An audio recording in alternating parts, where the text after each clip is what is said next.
The space race was a competition of economics, technology, and politics. In the 1960s, the United States and the Soviet Union were both seeking higher ground. Each country was stockpiling nuclear arms and advancing missile technology. The Soviets had been the first to orbit both a satellite and a human. They were clearly ahead. I'm NASA Administrator Jim Bridenstine. For 5 years, I served in the U.S. Congress on the Science Committee, which oversees NASA. Written on the wall is a scripture: where there is no vision, the people perish.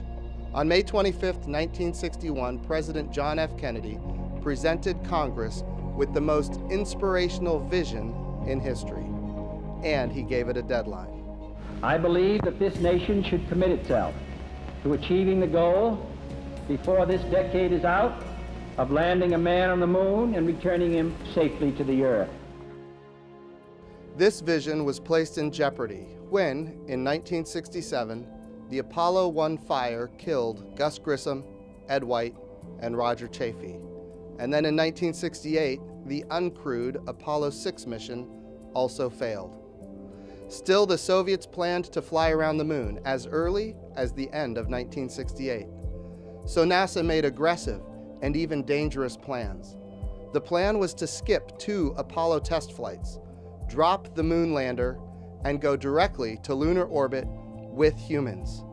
At a time when nobody had ever flown more than 850 miles above the Earth, NASA planned to fly 240,000 miles to the moon. NASA considered the risks. The Saturn V rocket had never flown a crew before. Its previous mission was a failure. Critical components were not ready, such as mission control, communication networks, software and instrumentation. Trajectories and navigation were not even understood, let alone calculated. An astronaut crew and a flight control team were not trained, and there was no ability to recover the crew if they returned at all. Finally, without a moon lander, Apollo 8 would have only a single engine. It would need to be reignited many times to get to the moon, to enter lunar orbit, to change orbits while at the moon, to exit lunar orbit, and to fly back to Earth. In the previous mission, that single engine failed to reignite even once. If it failed now, our astronauts would be lost forever. The optimum Earth-Moon alignment would place Apollo 8 in orbit around the moon in just 4 short months. A dangerously aggressive schedule, given all that was needed to be accomplished. Even more worrisome, our astronauts would be in lunar orbit on Christmas Day. Any failure would wreck Christmas for the entire nation. NASA worked overtime, and NASA was dedicated. The engines are on. 4, 3, 2, 1, 0. We have commit. We have liftoff. We have cleared the tower.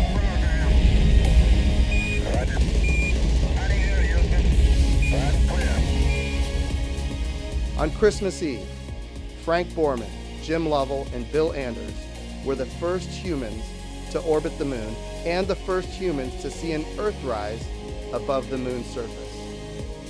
As they orbited the moon, they made their last broadcast before attempting to reignite their single engine to return home. This broadcast was seen or heard by 1 out of every 4 people on the Earth, including the people behind the Soviet Union's Iron Curtain, where Christmas was still illegal. This was their message. For all the people back on Earth, the crew of Apollo 8 has a message that we would like to send to you. In the beginning, God created the heaven and the earth. And the earth was without form and void, and darkness was upon the face of the deep. And the Spirit of God moved upon the face of the waters. And God said, "Let there be light." And there was light. And God saw the light, that it was good. And God divided the light from the darkness. God called the light day, and the darkness he called night, and the evening and the morning were the first day. And God said, let there be a firmament in the midst of the waters. Let it divide the waters from the waters. And God made the firmament, and divided the waters which were under the firmament from the waters which were above the firmament. And it was so. And God called the firmament heaven, and the evening and the morning were the second day. God said, let the waters under the heaven be gathered together into one place, and let the dry land appear, and it was so.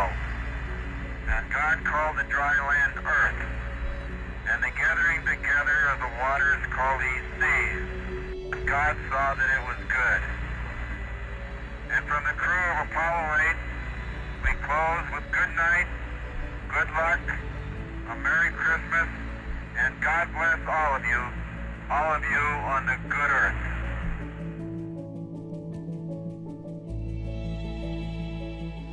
Today, we are still striving for higher ground. This time, we're doing it with our international partners, including Russia. This holiday season, remember NASA's daring feat of 1968. Think about the people who risked their lives and the people who gave their lives to preserve our freedoms, including the freedom to celebrate Christmas. Merry Christmas, Happy Holidays, Happy New Year's, and Ad Astra.